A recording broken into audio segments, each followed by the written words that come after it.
বিৰাজৰ কাৰণে স্ত্ৰী পৃথিৱীৰ সকলোতকৈ ধুনীয়া বস্তু আছিল। তেওঁ এজন কবি আছিল।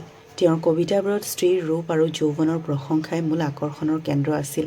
তেওঁৰ দৃষ্টিত স্ত্ৰী হৈছে সংসাৰত ব্যাপি থকা কোমলতা, মাধুৰ্য আৰু অলংকাৰৰ সজীৱ প্ৰতিমা।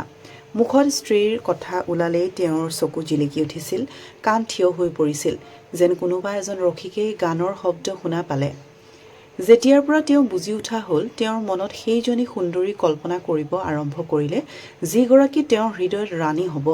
সেইগৰাকীৰ মাজত উশাহৰ প্ৰফুল্লতা থাকিব, ফুলৰ দৰে কোমলতা, জিলিকনি, বসন্তৰ ছবি, কুলিৰ দৰে মিঠা মাত।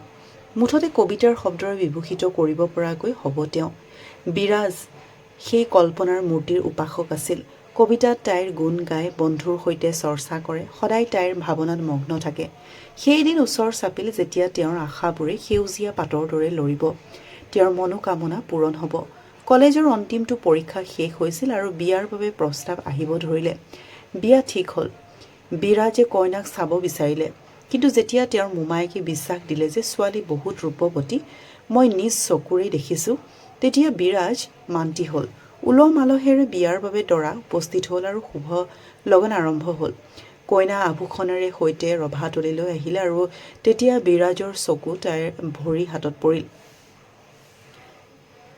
কিমান যে ধুনীয়া আঙুলিবোৰ, যেন দীপশিখা, অংগবোৰৰ শোভা কিমান যে মনোমোহা আছিল। বিৰাজ ফূৰ্তিত ক'ব নোৱাৰা হ'ল। দ্বিতীয় দিনা কইনা বিদায় দিয়াৰ পাছত বিৰাজ তাইক চাবলৈ ইমানেই অধীৰ হৈ পৰিল যে যেতিয়াই দোলা কঢ়িয়াই অনা মানুহকেইজনে হাত মুখ ধুবলৈ গ'ল, তেওঁ মনে মনে আহি কইনাৰ ওচৰ পালে। তাই উৰণি গুচাই বাহিৰলৈ জুমি চাই আছিল। বিৰাজৰ চকু তাইৰ ওপৰত পৰিল। নিৰাশা, ঘৃণা আৰু খঙেৰে ভৰা এটা যেন ঢৌ পাৰ হৈ গ'ল। এইজনী তেওঁ কল্পনা কৰা সেইগৰাকী সুন্দৰী নহয়, যাৰ বাবে তেওঁ বহুত বছৰৰ পৰা কল্পনা কৰি আছিল। চেপেটা নাক, এচলীয়া মুখ আৰু ফুলি থকা গালেৰে সৈতে এইজনী এজনী কুৰূপা স্ত্ৰী। ৰং বগা আছিল, কিন্তু সেই ৰঙে ৰূপৰ অভাৱ পূৰণ কৰিব নোৱাৰে। বিৰাজৰ সকলো উৎসাহ নাইকিয়া হৈ গ'ল। এইজনীহে মোৰ ডিঙিত ওলমিব পালেনে? এইৰ কাৰণে গোটেই সংসাৰত কোনো ওলোৱা নাছিল নেকি? বিৰাজৰ মোমায়েকৰ ওপৰত খং উঠিল, যিয়ে তাইৰ ৰূপৰ গুণ গাইছিল। যদি তেওঁক এতিয়া বিৰাজে ওচৰত পালেহেঁতেন, তেন্তে তেওঁক ভালকেই ক'লে হয়, যাতে তেওঁ সকলো কথা মনত ৰাখে। যেতিয়া দোলা ধৰা মানুহকেইজনে আকৌ দোলা দাঙিলে, বিৰাজে মনতে ভাবিলে, এইগৰাকী তিৰোতাৰ লগত মই কথা কেনেকৈ পাতিম, গোটেই জীৱনটো কেনেকৈ কটাম। তাইৰ ফালে চালেই ঘৃণা উপজিছে। এনেকৈ কুৰূপ মহিলাও যে পৃথিৱীত আছে, মই আজিলৈকে গমেই পোৱা নাছিলোঁ। কি মুখ ভগৱানে সাজিলে, কি চকু! মই সকলোৰে ফালৰ পৰা চকু বন্ধ কৰিছোঁ। এই বেকা মুখখনহে ভগৱান! এই বজ্ৰপাত মোৰ ওপৰতেই দিব পালানে? বিৰাজৰ নিজৰ জীৱনটো নৰক যেন লাগিছিল। সি তাৰ মোমায়েকৰ লগত কাজিয়া কৰিলে, শহুৰেকক লিখি পঠিয়ালে কথাবোৰ, মাক দেউতাকক মিনতি কৰিলে, কিন্তু যেতিয়াই এইবোৰৰ পৰা শান্তি নাপালে, সি পলাই যোৱাৰ কথা চিন্তা কৰিলে। মুনমীৰ ওপৰত তাৰ দয়া উপজিছিল।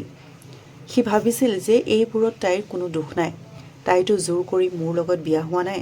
কিন্তু এয়াই দয়া আৰু চিন্তাধাৰাই তাৰ মনত উপজা সেই ঘৃণাক হৰুৱাব পৰা নাছিল, যিটো মুনমীৰ মুখখন দেখাৰ লগে লগে তাৰ দেহৰ শিৰে শিৰে ব্যাপ্ত হৈ পৰিছিল। মুনমীয়ে সদায় ভাল আৰু ধুনীয়া কাপোৰ পিন্ধে, বেলেগ ধৰণেৰে চুলি সজায়, বহুত সময় আইনাৰ সন্মুখতে থিয় হৈ নিজৰ শৃংগাৰ কৰে। কিন্তু বিৰাজৰ বাবে এইবোৰ ধেমালি যেন লাগে। মুনমীয়ে সদায় বিৰাজক মনৰ পৰা সন্তুষ্ট কৰিব খুজিছিল।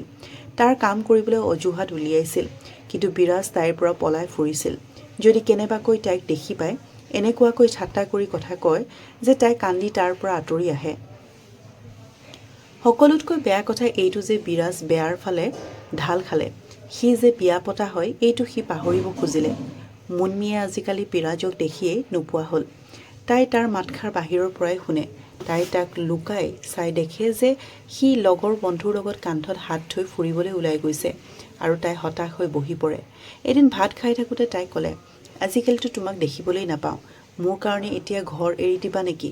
বিৰাজে মুখ বেঁকা কৰি ক'লে, ঘৰতেইতো থাকোঁ, আজিকালি কাম বিচাৰি ঘূৰি আছোঁ, সেইবাবে দৌৰা-দৌৰি অলপ বেছি হৈছে।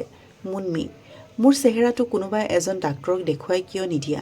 শুনিছোঁ আজিকালি চেহেৰা সকলো ডাক্তৰো আছে। বিৰাজ, কিয় অশান্তি কৰি আছা? ইয়ালৈ তোমাক কোনে মাতিছে? মুনমী, তেন্তে মোৰ এই কুৰূপ বেমাৰৰ চিকিৎসা কোনে কৰিব? বিৰাজ, এই বেমাৰৰ কোনো দৰৱ নাই। যিটো কাম ঈশ্বৰে কৰিব নোৱাৰিলে, সেইটো কোনেও নোৱাৰে।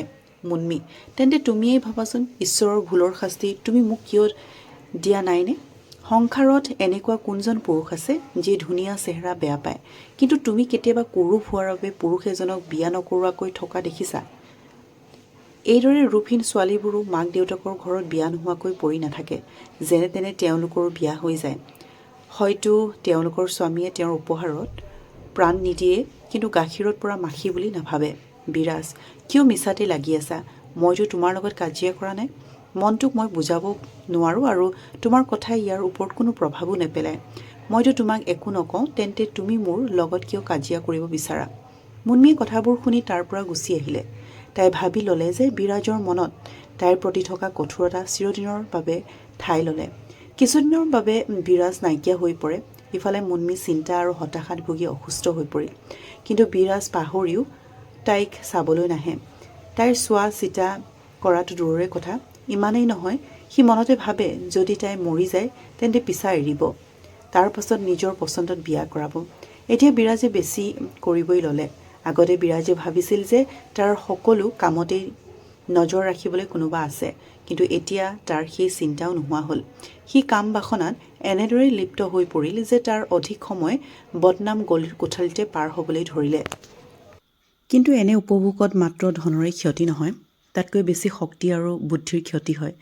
বিৰাজৰ চেহেৰা হালধীয়া হ'ব ধৰিলে, দেহাও ক্ষীণাই গৈছে, ডিঙিৰ হাড় ওলাই পৰিছে, চকুৰ পাৰবোৰ দ আৰু কলা হ'ব ধৰিলে। এতিয়া সি আগতকৈ বেছি হেঁপাহ কৰিব ধৰিলে। সদায় চুলিত তেল লগাই চুলিবোৰ ধুনীয়া কৰি থয়, কাপোৰ সলায়, কিন্তু মুখৰ পৰিৱৰ্তন নহ'ল। সাজি কাচি কিনো লাভ? এদিন মুন্মী বাৰান্দাত পাতি পাৰি শুই আছিল। ইফালে তাই বিৰাজক এসপ্তাহ ধৰি দেখাই নাছিল। তাইৰ তাক চাবলৈ মন গ'ল। তাই ভাবিলে তেওঁ চাগে নাহে, কিন্তু নিজৰ মনটোক তাই বুজাব পৰা নাছিল। তাই বিৰাজক মাতি পঠিয়ালে। বিৰাজৰো তাইৰ ওপৰত দয়া উপজিল। সি আহি উপস্থিত হ'ল। মুন্মীয়ে তাৰ মুখলৈ চাই অবাক হৈ পৰিল। বিৰাজ ইমান দুৰ্বল হৈ পৰিল যে তেওঁক চিনি পোৱাত অসুবিধা হৈছিল। তাই ক'লে, তুমিও অসুস্থ নেকি? তুমিতো মোতকৈও বেয়া হৈ পৰিলা। বিৰাজ: জীৱনটোত আছেনো কি যাৰ বাবে জীয়াই থাকিবলৈ চিন্তা কৰিম? মুন্মী: জীয়াই থাকিবলৈ চিন্তা নকৰা মানুহ ইমান দুৰ্বল হৈ নপৰে। তুমি ঔষধ নোখোৱা কিয়? কথাখিনি কৈ তাই বিৰাজৰ সোঁ হাতখনত ধৰি ওচৰলৈ টানি আনিলে আৰু সিও হাতখন এৰুৱাবলৈ চেষ্টা নকৰিলে। তাৰ স্বভাৱত এই সময়ত নম্ৰতা দেখা পোৱা গৈছিল, যিটো মুন্মীয়ে কেতিয়াও দেখা নাছিল। কথাবোৰৰ পৰা নিৰাশতাৰ উমান পোৱা গৈছিল। খং দেখা পোৱা নাছিল। মুন্মীৰ এনেকুৱা অনুভৱ হ'ল যেন বিৰাজৰ চকুত চকুলো আছে। বিৰাজ পাতিত বহি লৈ ক'লে, মোৰ চিকিৎসা এতিয়া মৃত্যুৱেহে কৰিব। মই তোমাক কষ্ট দিবলৈ কোৱা নাই। ভগৱানে জানে যে মই তোমাক কোনো দিন মনত কষ্ট দিব খোজা নাই। মই আৰু বেছিদিন জীয়াই নাথাকোঁ। মোৰ কিবা ডাঙৰ বেমাৰৰ লক্ষণ দেখা দিছে। ডাক্তৰেও তাকেই কৈছে। মোৰ মাত্ৰ দুখ এইটোৱেই যে তুমি মোৰ কাৰণে বহুত কষ্ট পালা। মোক ক্ষমা কৰিবা। কেতিয়াবা বহি থাকিলে মনটো ভাগি পৰে আৰু মূৰ্ছা যোৱাৰ দৰে লাগে। কথাখিনি কৈ থাকোঁতে বিৰাজ কঁপি উঠিল। গোটেই দেহটো জোকাৰি গ'ল। মূৰ ঘূৰাই সি পৰি গ'ল আৰু হাত ভৰিবোৰ কোচ খাই আহিলে। মুখেৰে ফেন ওলাবলৈ ধৰিলে। গোটেই শৰীৰৰ ঘামেৰে উপচি পৰিল। মুন্মীৰ সকলো অসুস্থতা নাইকিয়া হৈ গ'ল। তাই বহুত দিন ধৰি বিচনাৰ পৰা উঠিব পৰা নাছিল, কিন্তু এই সময়ত তাইৰ শৰীৰত এটা ফূৰ্তিৰ অনুভৱ হ'ল। তাই বিৰাজক ধুনীয়াকৈ বিচনাত শুৱাই দিলে আৰু তেওঁৰ মুখত পানী ছটিয়াই দিলে। বাহিৰত খবৰটো গ'ল আৰু বিৰাজৰ বন্ধুৱে ডাক্তৰক খবৰ দিলে। বহুত যত্ন কৰাৰ পাছতো বিৰাজে চকু নেমেলিলে। সন্ধিয়া হোৱালৈ তাৰ মুখখন বেঁকা হৈ পৰিল আৰু দেহৰ বাওঁ অংশ অৱশ হৈ ঢলি পৰিল। লৰচৰ কৰাটো দূৰৰে কথা, মুখেৰে কথা ক'বও নোৱাৰা হ'ল। তেওঁৰ পেৰালাইচিছ হ'ল। পেৰালাইচিছৰ দৰে ভয়ংকৰ ৰোগত আক্ৰান্ত ৰোগীৰ সেৱা কৰা সাধাৰণ কথা নহয়। ইফালে মুন্মীও অসুস্থ আছিল, কিন্তু বিৰাজৰ এই বেমাৰৰ আগত তাই নিজৰ অসুস্থতাক পাহৰি গ'ল। 15 দিনলৈকে বিৰাজৰ অৱস্থা বহুতেই বেয়া আছিল। মুন্মী ৰাতি দিন সমানে বিৰাজৰ ওচৰত বহি থাকে। তেওঁৰ বাবে আহাৰ প্ৰস্তুত কৰা, তেওঁক কোলাত দাঙি দৰৱ খুৱাই দিয়া, তেওঁৰ সৰু সৰু ইংগিতবোৰ বুজি পোৱা, এই সকলোবোৰ কাম মুন্মীৰ কাৰণে ধৈৰ্যশীলা মহিলাই কৰিব পাৰে। তাই মূৰৰ বিষত বহুত কষ্ট পায়, জ্বৰ উঠে, কিন্তু তাই এইবোৰ একো চিন্তাই নকৰে। 15 দিনৰ পাছত বিৰাজৰ অৱস্থা অলপ ভাল হ'ল। তাৰ সোঁ ভৰিখন কাম নোহোৱা হৈছিল, কিন্তু ফুটা নুফুটা মাতেৰে কথা ক'ব পাৰিছিল। সকলোতকৈ বেয়া অৱস্থা বিৰাজৰ মুখখনৰ হৈছিল। মুখখন ইমান বেঁকা হৈ গৈছিল যেন কোনোবাই ৰবৰৰ পুতলা এটাক টানি দীঘল কৰিছে। বেটেৰীৰ সহায়ত যেন অলপ সময়ৰ কাৰণে উঠিব বহিব পাৰিছিল, কিন্তু খোজকাঢ়িব পৰা নাছিল। এদিন শুই থাকোঁতে তেওঁৰ মনত এটা কি চিন্তা আহিল জানো, আইনাখন দাঙি নিজৰ চেহেৰাটো চাবলৈ ল'লে। এনেকুৱা কুৰূপ পুৰুষ বিৰাজে কেতিয়াও দেখা নাছিল। সি মুনমীৰ ফালে চাই ক'লে, মুনমী, ভগৱানে মোক গৰুৰ পক্ষীৰ দৰে শাস্তি দিলে। বাস্তৱত এয়া সেই বেয়া কামৰ প্ৰতিফল হয় যি মই তোমাৰ লগত কৰিলোঁ।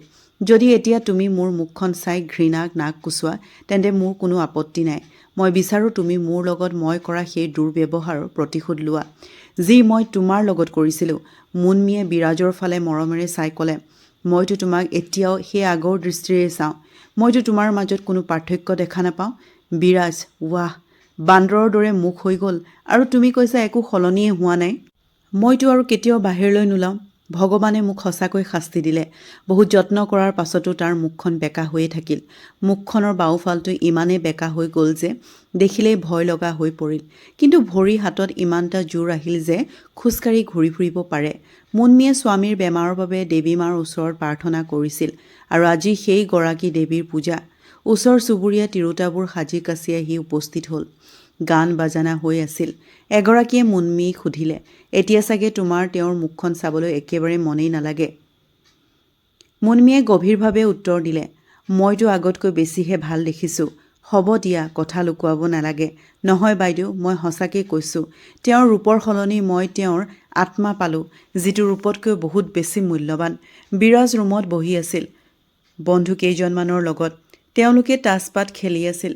ৰুমত এখন খিৰিকী আছে, যিখন খুলিলে চোতালৰ পৰা দেখা পোৱা যায়। সেই সময়ত বন্ধ আছিল খিৰিকীখন।